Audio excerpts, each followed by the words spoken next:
Haleluya, shalom, puji Tuhan Bapak Ibu Saudaraku sekalian. Tuhan Yesus baik-baik kita. Dia pelihara kita sampai hari ini. Kita harus bersyukur dan kita terus membangun iman kita, percaya kita dengan belajar firman Tuhan. Ayo sebelum kita membaca firman Tuhan, kita berdoa. Bapa di surga, di dalam nama Tuhan Yesus kami bersyukur oleh kemurahan-Mu lah kami ada sampai hari ini. Dan kami mengucap syukur, meninggikan Tuhan. Kami mau terus kuat di dalam-Mu. Oleh sebab itu kami membutuhkan Roh-Mu, firman-Mu meneguhkan hati kami semuanya. Kami mau belajar firman-Mu, kami akan merenungkan firman-Mu. Kau mengurapi kami dimanapun kami berada. Anugerah-Mu memberkati kami. Kuduskan pikiran dan hati kami oleh kuasa darah-Mu. Di dalam nama Tuhan Yesus kami berdoa. Haleluya. Amin.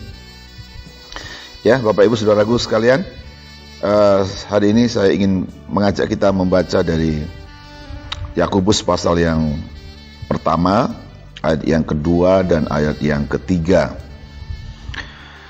Demikian firman Tuhan. Saudara-saudaraku, anggaplah sebagai suatu kebahagiaan apabila kamu jatuh ke dalam berbagai-bagai pencobaan, sebab kamu tahu bahwa ujian terhadap imanmu itu menghasilkan ketekunan. Amin. Bacaan firman Tuhan kita hari ini dengan judul bagaimana cara memandang pencobaan. Haleluya. Sehari-hari ini kita semua sedang mengalami masa pencobaan, ya. Saya menganggap bahwa situasi pandemi COVID-19 ini menjadi bagian dari pencobaan juga yang kita alami, dan ini sudah hampir 1,5 tahun lebih, ya.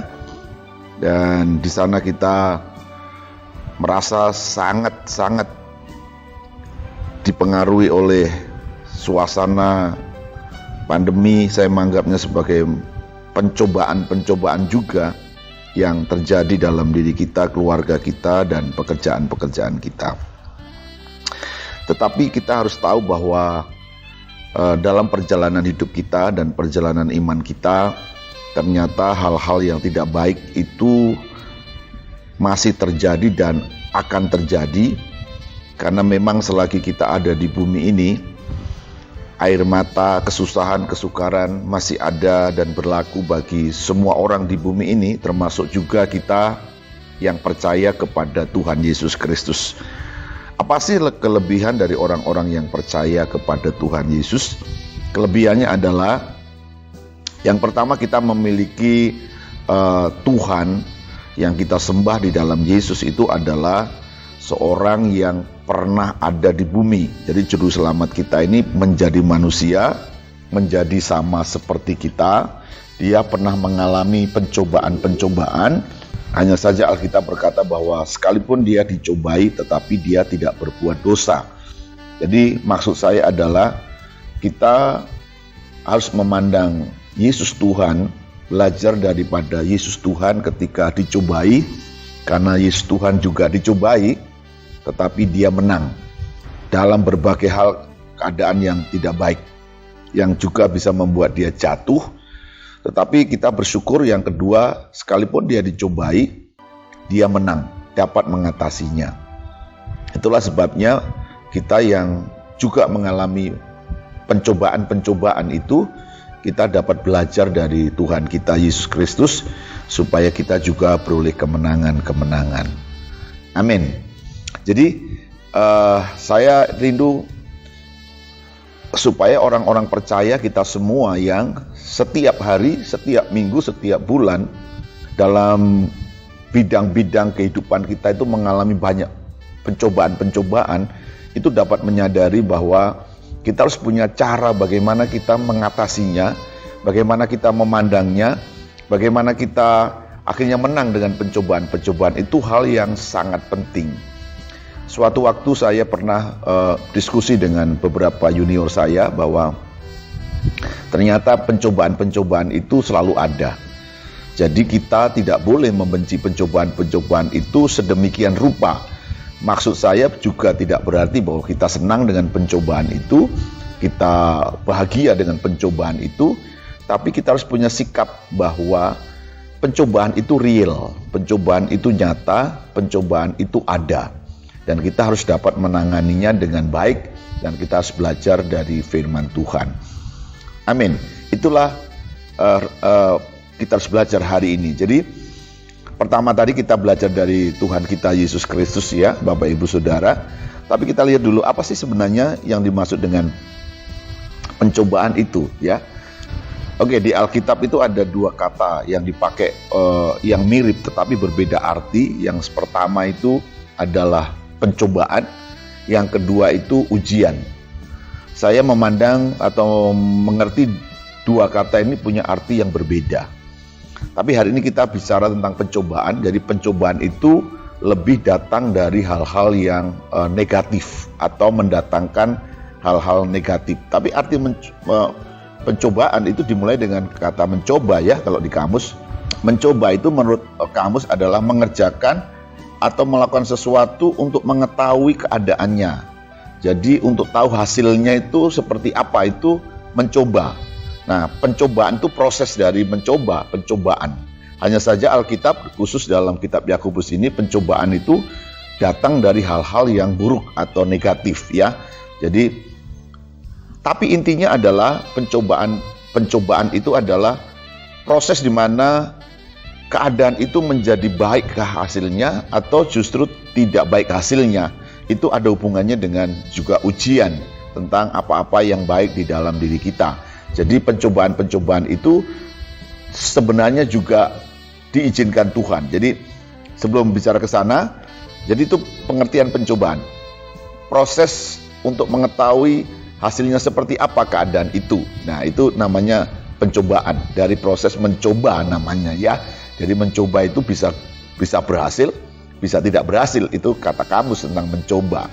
Nah, kemudian pencobaan itu datang dari mana? Alkitab khusus Yakobus, masih dalam Yakobus 1 kita bisa membaca di ayat yang ke-13 bahwa ternyata pencobaan itu tidak berasal dari Tuhan. Dari mana datangnya pencobaan? Kita lihat di ayat 13 yang berkata begini. Apabila seorang dicobai, janganlah ia berkata pencobaan itu datang dari Allah. Sebab Allah tidak dapat dicobai oleh yang jahat, dan ia sendiri tidak mencobai siapapun. Tetapi tiap-tiap orang dicobai oleh keinginannya sendiri karena ia diseret dan dipikat olehnya. Dan apabila keinginan itu telah dibuai, ia melahirkan dosa, dan apabila dosa itu sudah matang, ia melahirkan maut. Jadi ternyata pencobaan itu menurut Alkitab adalah datang. Saya menyebutnya bahwa pencobaan itu sesuatu yang buruk terjadi di luar sana, yang pertama. Kemudian itu nyambung dengan keinginan kita. Jadi bisa saja bekerja sama, keinginan dulu, baru kemudian ada prosesnya. Ada sesuatu terjadi di luar kita. Bisa saja sesuatu di luar kita, keinginan kita ada di dalamnya. Jadi bisa kerjasama dua-duanya. Tapi intinya bahwa pencobaan itu datang dari keinginan kita.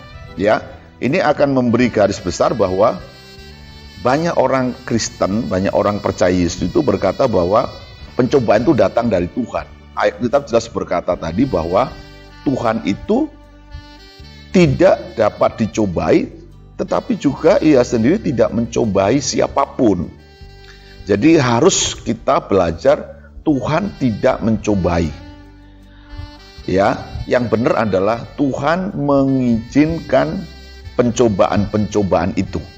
Tuhan mengizinkan pencobaan-pencobaan itu. Misalnya kalau kita ingat cerita tentang Ayub, ya, cerita Ayub di dalam kitab Ayub diceritakan bahwa satu kali datang anak-anak Allah termasuk iblis. Kemudian Tuhan berkata kepada iblis, lihat Ayub, hambaku begini-begini ya. Kemudian si iblis bilang apa? Iya, karena Tuhan memberkati melindungi, maka dia menyembah kepada Tuhan, ya, mengasihi Tuhan, dan begitulah ceritanya. Tetapi Tuhan mengizinkan tapi yang melakukan pencobaan itu adalah iblis, ya. Jadi pencobaan itu tidak datang dari Tuhan, bukan Tuhan yang mencobai. Jadi Tuhan datang kepada kita mencobai kita, tidak begitu. Tapi Tuhan mengizinkan supaya pencobaan itu datang, begitu ya. Jadi supaya kita jadi benar, kalau Tuhan mencobai kita kan jadi keliru, karena ayatnya tidak begitu ya Bapak Ibu Saudara. Jadi pencobaan itu tidak datang dari Tuhan, ya. Lebih berasal dari dorongan-dorongan di dalam diri kita. Saya menyebut tadi, dorongan-dorongan dalam diri kita yang bertentangan dengan firman Tuhan, dan kemudian ada kejadian di sekeliling kita dan itu nyambung.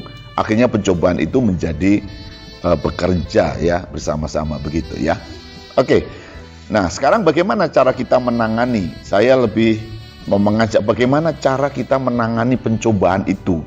Nah, saya sangat tertarik dengan Yakobus 1 ayat 2 tadi. Coba Bapak Ibu Saudara, mari lihat sama-sama. Yakobus itu berkata begini, saudara-saudaraku, anggaplah sebagai suatu kebahagiaan ya apabila kamu jatuh ke dalam berbagai-bagai pencobaan, sebab kamu tahu bahwa ujian terhadap imanmu itu menghasilkan ketekunan. Jadi kita lihat di dalam ayat yang kedua, frase kedua itu berkata, apabila kamu jatuh dalam berbagai-bagai pencobaan. Jadi jatuh itu saya memandangnya begini pengertiannya Bapak Ibu Saudara. Jadi jatuh itu adalah kita tidak menyadari pencobaan itu datang kepada kita melalui keadaan-keadaan yang tidak baik, atau ada juga keinginan-keinginan di dalam diri kita, kemudian pas terjadi ada sesuatu yang memungkinkan hal itu untuk kita lakukan. Nah, jatuh itu lebih kepada mungkin kita tidak menyadarinya.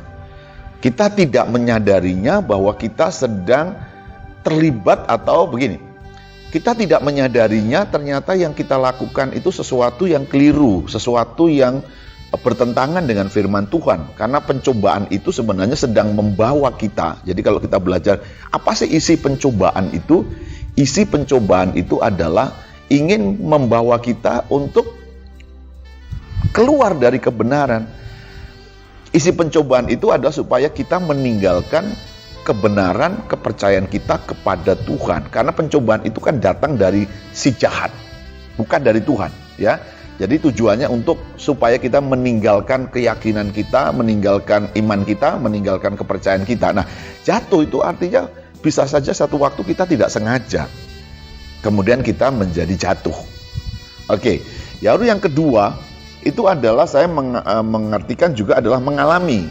Mengalami artinya sesuatu yang memang berjalan secara berkepanjangan. Kita tidak menyadarinya, tapi terus berjalan mengalaminya, begitu.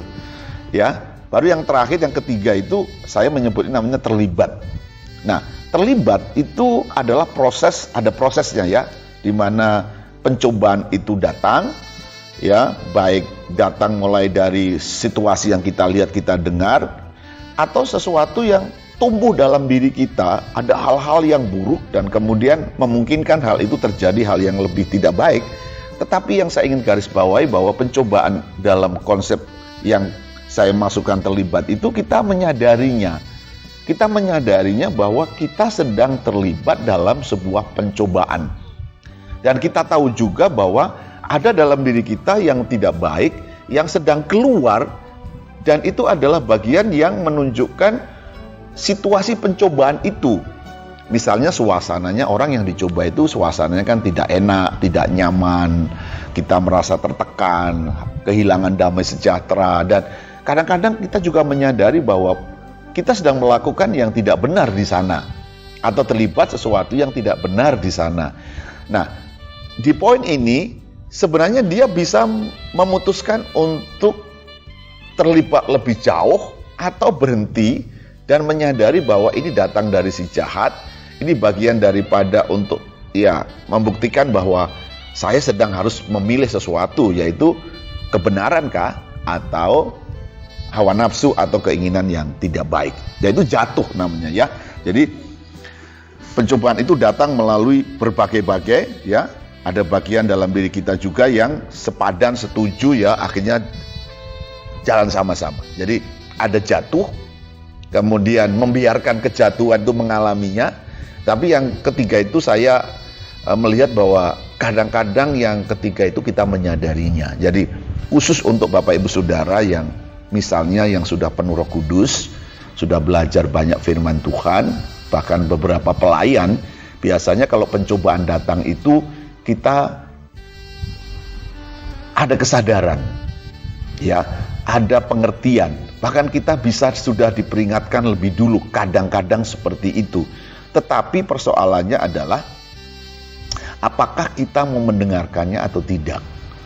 Jadi untuk Bapak Ibu Saudara yang sudah melayani, bahkan sudah bisa mendengar suara Tuhan, sudah dipenuhi Roh Kudus, biasanya dia punya kesempatan untuk terlibat lebih jauh atau berhenti dan kemudian menolak pencobaan itu seperti yang dikerjakan oleh Tuhan Yesus. Jadi Tuhan Yesus itu pada akhirnya dalam Matius 4 ketika iblis mencobainya, dalam tindakan yang terakhir itu akhirnya Tuhan Yesus itu fight dan kemudian mengusir iblis itu, begitu ya.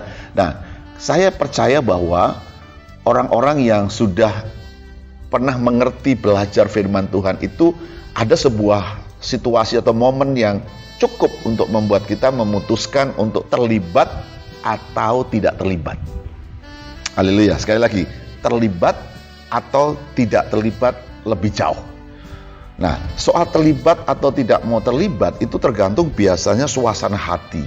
Jadi ada seseorang, kita ketika keadaan rohani kita baik, sebenarnya sedang baik, artinya memang kita sedang oke, biasanya kita lebih mudah mengatasi pencobaan itu karena kita hati kita sedang lurus ya Bapak Ibu Saudara. Tetapi kadang-kadang memang pencobaan itu datang karena iblis juga lihat ada potensi yang tidak baik di dalam diri kita. Biasanya kalau kita menyimpan sesuatu, misalnya ada orang menyimpan ketidaknyamanannya dengan pemimpinnya, baik pemimpin di pekerjaan atau pemimpin rohani. Biasanya kalau terjadi sesuatu yang datang dan punya potensi pencobaan itu biasanya langsung meledak, begitu ya. Sikapnya langsung kelihatan sekali bahwa ternyata dia memang menyimpan sesuatu, begitu. Tetapi kalau pencobaan itu datang tapi hati kita lurus, biasanya kita lebih tenang, begitu ya. Sama juga kalau kita di rumah tangga, kalau suami atau istri saling menyimpan sesuatu, ketika ada datang pencobaan kecil, biasanya ada ledakan-ledakan yang besar karena memang kita sudah lebih dulu punya potensi hal yang tidak benar.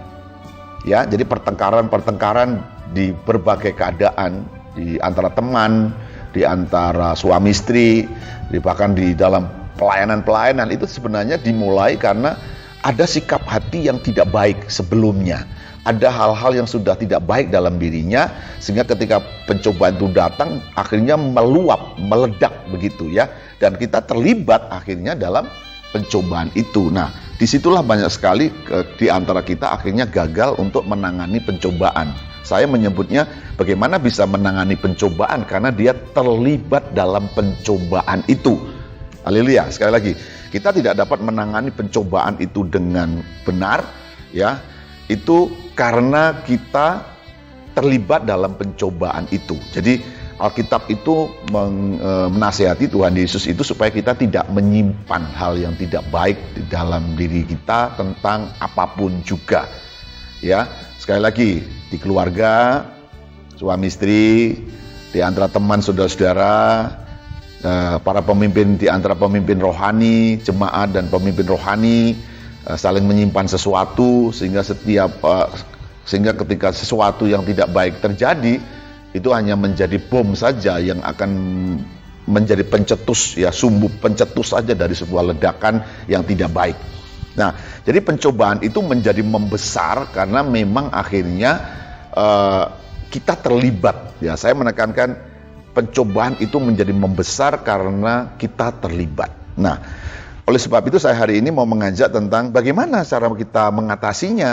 Nah, cara mengatasinya adalah dengan bagaimana kita cara memandangnya. Jadi judul kita adalah bagaimana kita cara memandang pencobaan. Jadi saya ingin mengajak kita bahwa Ini ada dua bagian. Yang pertama saya dan kemudian pencobaan. Sekali lagi, saya dan pencobaan. Nah, kalau di dalam saya ada hal-hal yang tidak lagi bisa dicobai, gitu ya, maka kita dapat melakukan dengan poin yang bagaimana memandang ini dengan cara yang benar. Ada orang punya istilah begini, jangan mancing-mancing persoalan. Jangan mancing-mancing dengan saya. Ada banyak orang berkata begini, ini kelihatan rohani tapi menurut saya itu kurang tepat ya. Hanya orang kalau ketemu dengan saya berkata gini, sebenarnya bapak saya baiknya sama semua orang gitu, tapi jangan saya dipancing-pancing begitu. Jangan dia melakukan yang tidak baik kepada saya. Kalau orang baik sama saya baik sama dia. Tapi kalau orang tidak baik sama saya lebih jahat dari dia yang dia perbuat begitu.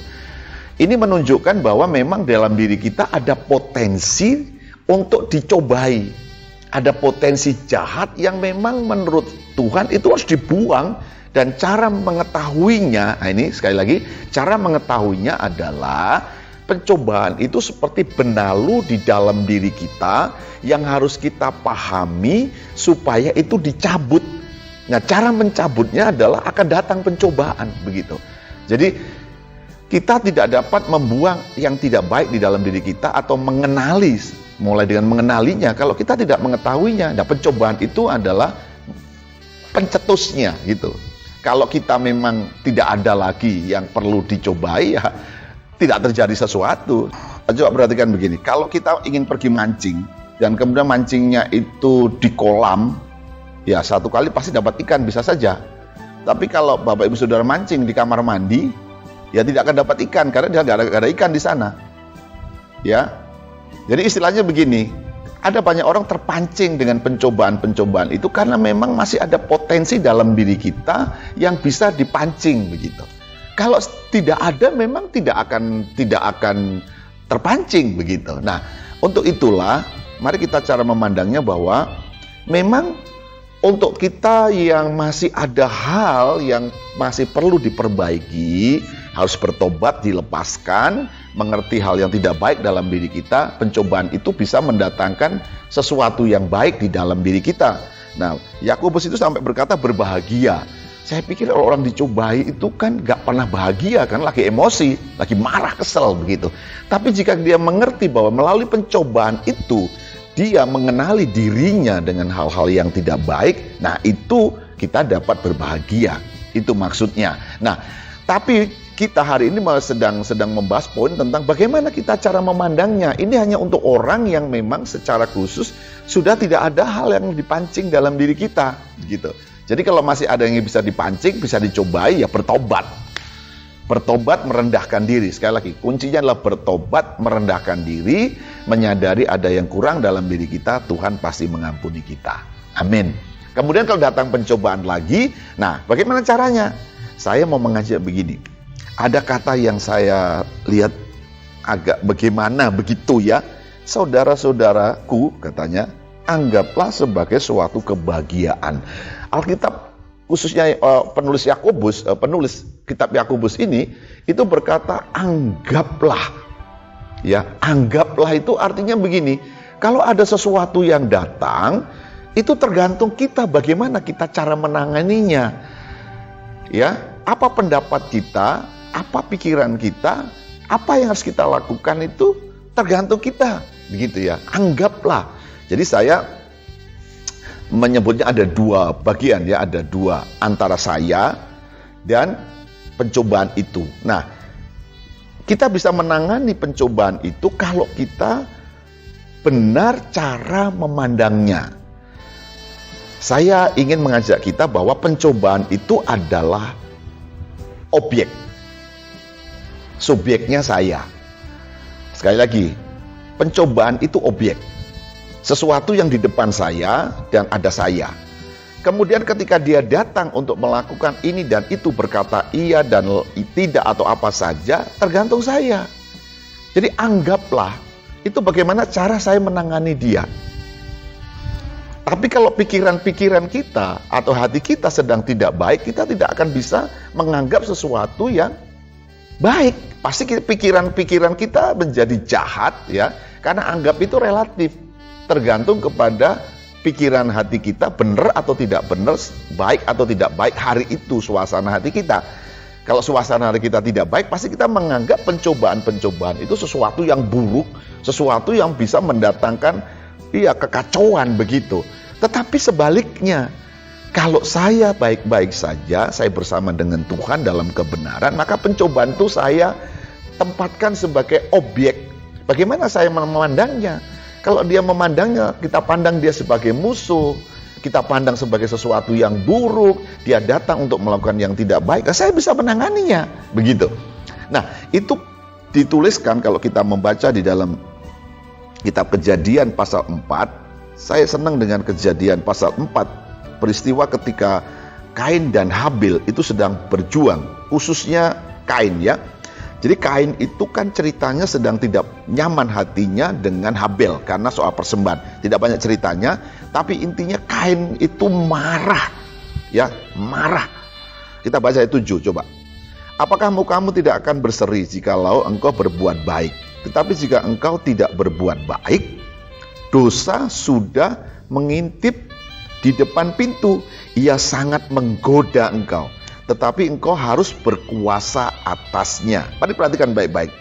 Ia sangat menggoda. Jadi pencobaan itu datang berkali-kali menggoda, datang berkali-kali menawarkan sesuatu, datang berkali-kali berbicara. Jadi pencobaan itu biasanya tidak sekali ya. Namanya mencoba begitu. Si jahat iblis itu akan datang untuk mencoba dengan berbicara. Banyak berbicara melalui pikiran hati kita. Kadang-kadang ada suara-suara yang aneh-aneh begitu ya. Ada beberapa orang itu sampai memutarbalikkan, ada suara yang memutarbalikkan kebenaran, membuat keraguan-keraguan. Itu pencobaan datang kepada kita. Ada situasi-situasi yang membuat kita ditawari sesuatu, ya, ditawari untuk melakukan yang tidak baik. Ditawari, misalnya kalau kita lagi butuh uang begitu ya. Itu ada saja pencobaan-pencobaan yang membuat kita bisa saja melakukan yang jahat karena kita sedang butuh. Nah, kata butuh itu membuat kita tidak berkuasa gitu. Tapi kalau kita tidak butuh dalam pengertian secukupnya, ya kita tidak akan dikuasai. Nah, saya mengajak kita bahwa seperti Kain itu melihat bahwa sesuatu yang tidak baik ya pasti si jahat itu sedang menggoda. Ya sangat menggoda. Jadi Kejadian itu pakai kata sangat menggoda. Artinya bisa saja serius godaannya, tapi juga berkali-kali begitu. Diceritakan di sana itu Kain itu panas hati.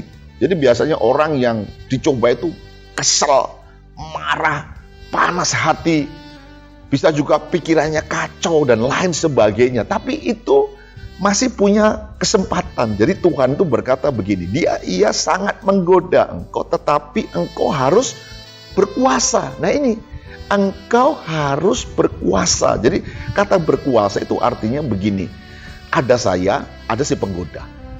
Ada si penggoda, ada saya. Dia berkata-kata, saya menanggapinya. Soal saya terpengaruh atau tidak terpengaruh, itu tergantung dari saya. Kalau saya sedang di dalam kuasa Tuhan, dalam firman Tuhan, saya berkuasa atas pencobaan itu. Jadi Bapak Ibu Saudara, saya mau mengajak bagaimana cara memandang pencobaan itu akan menghasilkan bagaimana cara kita menanganinya. Nah, kalau pencobaan itu datang dan kemudian kita berkata, oh iya benar. Nah, tiba-tiba ada orang datang kepada kita dan menceritakan seseorang kepadamu. Ya dia itu begini-begini, dia tidak baik begini. Dan ternyata kita pernah mengalami, oh iya betul begini, oh iya betul. Itu pencobaan sempurna, jadi gitu ya. Kemudian dirancang hal yang tidak baik. Tetapi kemudian bisa saja terjadi ketika ada orang berkata-kata atau ada bisikan-bisikan, tidak, memang dia begitu, tapi saya tidak akan terpengaruh, dia harus bertobat itu. Saya tidak sakit hati sama dia. Nah itu kita menangani pencobaan. Jadi menurut Tuhan, seperti skema di dalam Kejadian 4 itu, ada senggang beberapa waktu di mana saya bisa mengatasi pencobaan itu, saya meredam pencobaan itu, bahkan saya bisa mengalahkan, menangani pencobaan itu ketika posisi saya dengan cara pandang bahwa pencobaan itu datang untuk merusak saya. Pencobaan datang itu untuk menjatuhkan saya. Pencobaan datang itu untuk membuat keadaan menjadi tidak baik dalam diri kita. Ya, jadi cara pandang kita terhadap pencobaan itu menentukan apa yang akan kita kerjakan. Cara menangani pencobaan itu. Nah, saya mengajak Bapak Ibu Saudara, mari kita lihat apa-apa yang tidak baik di dalam diri kita yang boleh kita klasifikasikan sebagai pencobaan itu tergantung bagaimana saya memandangnya. Kalau itu kita pandang sebagai cara kita bisa belajar lebih lagi yang lebih baik, yang lebih benar. Kalau cara pandang kita bahwa memang saya seharusnya bisa mengampuni. Kalau cara pandang saya adalah ya ternyata dalam diri saya ada hal-hal yang tidak baik, ya. Atau cara pandang saya ternyata oh ya saya harus melawan setan. Saya harus tidak boleh kalah dengan pencobaan ini. Cara pandang itulah yang akan menentukan apa yang kita lakukan. Jadi kalau kita memandang pencobaan itu dengan cara yang benar, seperti yang Tuhan Allah katakan kepada Kain, engkau harus berkuasa. Haleluya. Jadi kita harus berkata, aku harus berkuasa terhadap pencobaan-pencobaan itu. Bahkan aku harus berkuasa dengan keadaan-keadaan ini. Ya tentu kalau kita belajar berkuasa, ya pasti kita akan mulai dengan berkuasa terhadap diri sendiri ya. Jadi Bapak Ibu Saudara ingat baik-baik, kita belum bisa menangani, maksud saya belum bisa mengalahkan pencobaan itu sebelum kita menangani suasana hati kita. Kita tidak dapat meredam suara-suara di luar sana, keadaan-keadaan di luar sana sebelum kita dapat menangani gejolak suasana jiwa pikiran kita. Kalau kita sudah dapat menanganinya, menenangkan hati kita, kita dapat menangani juga pencobaan itu. Jadi saya mau mengajak kepada kita Bapak Ibu Saudara bahwa Alkitab mengajar kita untuk memiliki hati yang namanya bahagia. Itu aneh menurut saya. Bagaimana mungkin orang yang dicoba itu bisa bahagia? Tapi betul-betul memang kita bisa bahagia ketika yang tadi di depan saya sampaikan, kalau kita menganggap bahwa pencobaan-pencobaan itu akhirnya menunjukkan kelemahan-kelemahan saya, seperti sedang menunjukkan hal-hal yang tidak baik dalam diri saya sebagai teguran, itu kita bahagia karena kita harus bertobat dan memperbaiki diri. Dan ternyata kita juga bisa bahagia akhirnya jika ternyata kita bisa menangani pencobaan itu dan mengalahkan pencobaan itu. Bahkan kita punya pengalaman bagaimana cara kita mengalahkan pencobaan itu dengan cara memandang pencobaan itu sebagai objek. Ya, saya menyebutnya sebagai objek, sesuatu yang ada di depan kita dan kita bisa memperlakukan dia seperti apa. Haleluya. Jadi coba pikirkan begini, jangan sampai yang terjadi adalah pencobaan itu menguasai kita, pencobaan itu lebih besar dari kita, tapi yang benar adalah kita lebih besar dari pencobaan itu, oke? Dan kemudian kita dapat berkuasa, ya, kita berkuasa untuk menangani pencobaan-pencobaan itu ya. Jadi menangani pencobaan-pencobaan itu karena kita lebih besar dari pencobaan-pencobaan itu. Dan Alkitab berkata memang pencobaan-pencobaan itu tidak lebih besar sebenarnya dari iman kita. Amin. Jadi Bapak Ibu Saudara, jika dalam perjalananmu mengikut Yesus menemui banyak pencobaan-pencobaan, ya, di rumahmu, di kantormu, di antara teman-temanmu, di gereja, di antara para pelayan, di antara para pemimpin-pemimpin, tangani ini pencobaan dan berkuasalah terhadap pencobaan itu supaya kita jangan kalah. Nah, Kejadian 4 itu akhirnya kita membaca Kain kalah. Bukan Kain yang menangani pencobaan, bukan Kain yang menangani atau mengalahkan pencobaan, pencobaan mengalahkan dia dan akhirnya dia jatuh dalam dosa. Akibatnya ngeri. Akibatnya ngeri, Bapak Ibu Saudara ya. Akhirnya Kain harus keluar dari Taman Eden, diusir. Kenapa? Karena dia jatuh. Ya, akhirnya Kain harus keluar. Dia menjadi pengembara. Keadaannya menjadi sangat tidak baik. Orang-orang yang kalah dalam pencobaan biasanya menjadi pengembara. Dengar baik-baik, orang yang kalah dalam pencobaan itu biasanya menjadi pengembara. Apa itu pengembara? Berjalan tanpa tujuan, berjalan tanpa arah, suasana hati yang tidak baik, suasana hati yang takut, suasana hati yang kesel, itu akan memenuhinya. Jadi orang yang jatuh dalam pencobaan atau kalah dalam pencobaan itu seperti keadaan Kain yang keluar ke padang belantara atau ke mana saja yang keadaannya tidak baik. Kita juga jika kalah dalam pencobaan, biasanya kita mengalami yang sama. Oleh sebab itu, mari Bapak Ibu Saudara teman-teman, jika saya pikir jika ya, tapi memang kenyataannya kita masih akan mengalami pencobaan-pencobaan itu, milikilah ya kebenaran yang sudah, kalau datang pencobaan, saya sudah punya cara untuk menanganinya. Saya sudah punya cara untuk memandangnya dan menanganinya, menyelesaikannya. Saya sudah punya cara. Sekalipun kenyataannya tiap-tiap pencobaan itu berbeda-beda, bukan? Berbeda-beda pencobaannya, cara menanganinya berbeda, tapi konsepnya sama.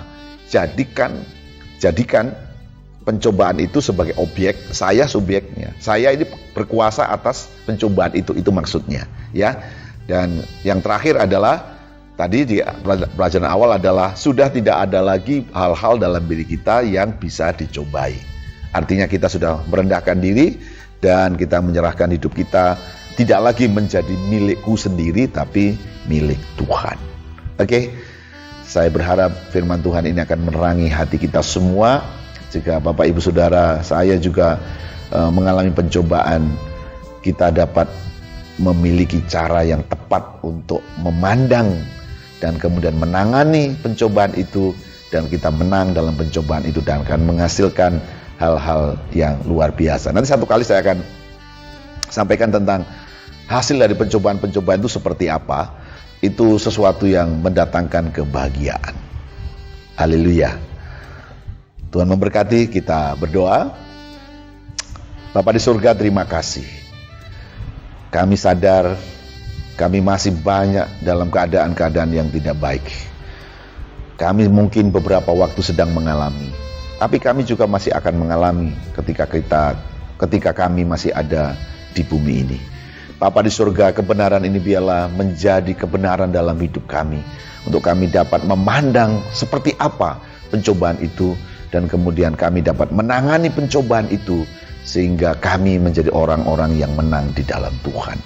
Beberapa saudara kami sedang dicobai, Tuhan teguhkan, terangi hati kami, berikan damai sejahtera, sukacita, berikan kebenaran-Mu lebih lagi, supaya kami menjadi pemenang-pemenang. Terima kasih Tuhan Yesus, kami bersyukur, hidupkan firman-Mu di dalam hari-hari kami. Di dalam nama Tuhan Yesus kami berdoa dan bersyukur. Haleluya. Amin. Tuhan memberkati kita.